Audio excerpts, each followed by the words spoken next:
let the rebellion begin. This is a rebellion, isn't it? I rebel. Welcome to WatchMojo.com, and today we'll be counting down our picks for the top 10 Rogue One, A Star Wars Story facts. For this list, we'll be looking at interesting trivia surrounding the upcoming Star Wars movie. They've no idea we're coming. Take hold of this moment. The Force is strong. Make 10 men feel like 100. Number 10, timeline. The Death Star plans are not in the main computer.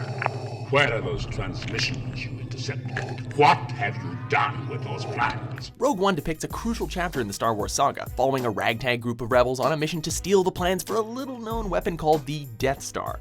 The first standalone entry in the Star Wars anthology series, Rogue One takes place right before the first film in the original trilogy, A New Hope. Were you on a Star Cruiser? Help me, Obi-Wan Kenobi. You're my only hope. What's this? On the timeline of galactic history, the film takes place 5 years after the Star Wars Rebel television series and sets the stage for Luke Skywalker's iconic journey. You're all clear, kid. Now let's blow this thing and go home. Number 9, no opening crawl.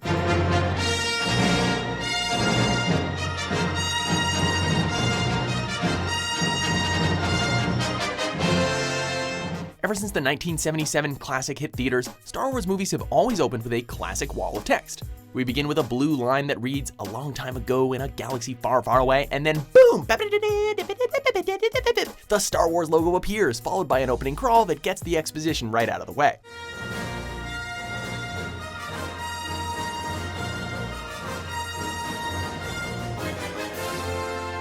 Since Rogue One isn't a traditional Star Wars episode, though, it will likely shake things up. There have been some debate on whether an opening crawl should accompany the anthology series, actually. In July 2016, Lucasfilm president Kathleen Kennedy stated, "I don't think these standalone films will have an opening crawl. If this is the case, how will Rogue One open? We can't wait to find out." The world is coming undone. Imperial flags reign across the galaxy. Number 8, Alan Tudyk as a droid. The captain says you are a friend. I will not kill you.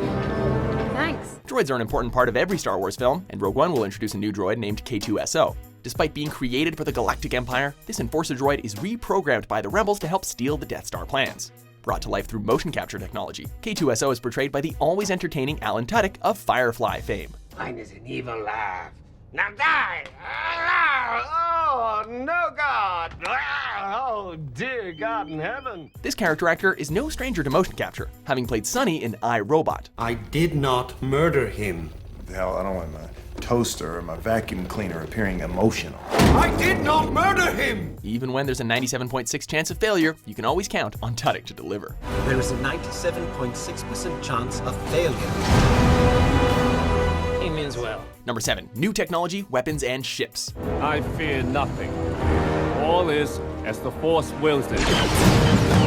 If you're a collector of Star Wars merchandise, you'll be happy to know that Rogue One features a slew of shiny new toys. Despite taking place around the same time as existing movies, Rogue One is full of all kinds of new technology.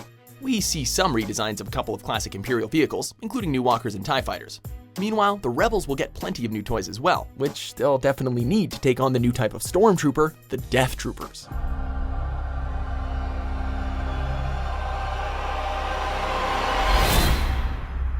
Number 6, Gareth Edwards' third theatrical film.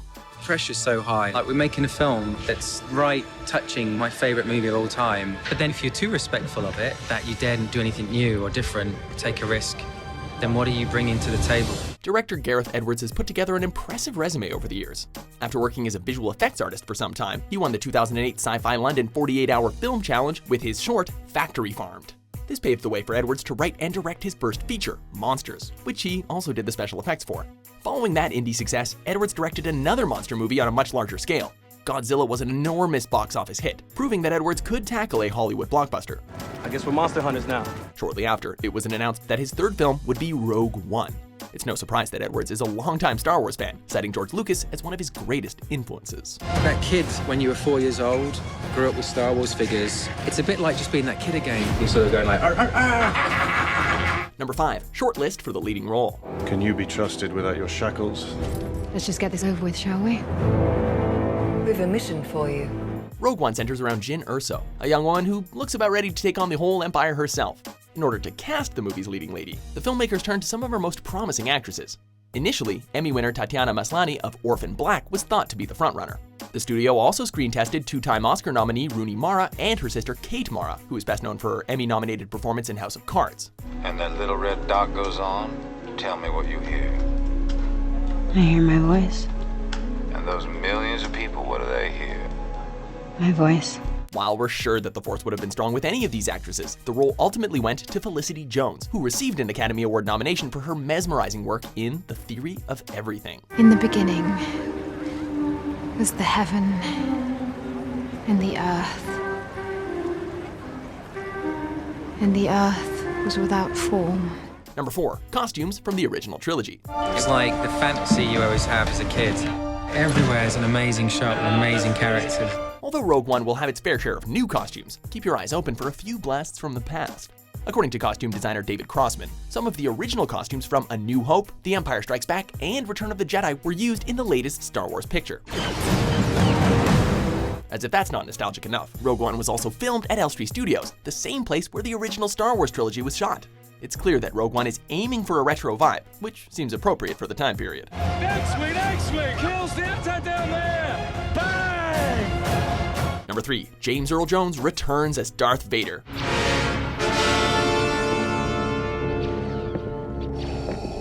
This is good news, everyone. A certain actor is returning as our favorite Sith Lord, and it's not Hayden Christensen. Sorry, Hayden. In 2016, it was confirmed that James Earl Jones would reprise the voice of Darth Vader. Don't be too proud of this technological terror you've constructed. The ability to destroy a planet is insignificant next to the power of the Force. Meanwhile, several larger-than-life performers will don the iconic Darth Vader costume.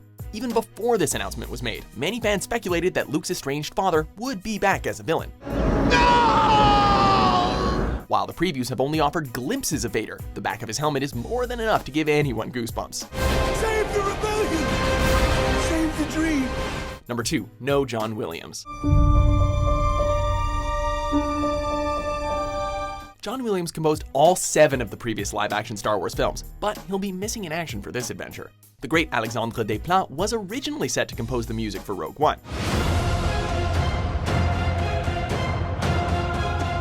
After the film's post-production schedule got shuffled around, though, Desplat had to drop out. With just 3 months until the film's release, the studio hired Michael Giacchino as Desplat's replacement. Giacchino previously worked on the music for J.J. Abrams' Star Trek reboot.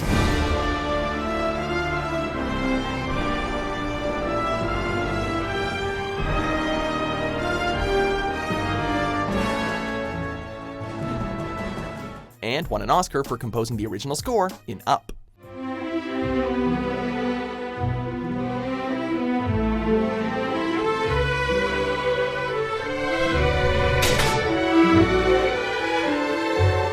Before we get to our top pick, here are a few honorable mentions. On your own from the age of 15, reckless, aggressive, and undisciplined. This is a rebellion, isn't it? I rebel. So tell us, you pitched the idea for Rogue One initially. What made you come up with that idea? Well, it comes from the opening 2 paragraphs of the crawl in episode 4. My wife and I will take the girl. We've always talked of adopting a baby girl. She will be loved with us. Number 1, controversial reshoots. I mean, this is really where a film crew like this really comes into their own. Rumors have been muttered that Disney wasn't exactly blown away after seeing Gareth Edwards' original version of Rogue One this past summer. Thus, the film was sent back for a few weeks of expensive reshoots. To helm these lengthy reshoots, the studio enlisted writer-director Tony Gilroy, who previously worked on the Jason Bourne franchise and did rewrites for Edwards' Godzilla reboot. But I'm afraid we need your help. This has sparked some concern among Star Wars fans, as reshoots have been known to backfire in the past. Just look at what happened with 2016's Suicide Squad. Huh? Then again, a lot of multi-million-dollar blockbusters have gone through revisions, and sometimes it's for the best. Will this be the case with Rogue One? We'll have to wait and see on December 16th. We have hope. Rebellions are built on hope. Do you agree with our list? What fun fact has you excited for Rogue One?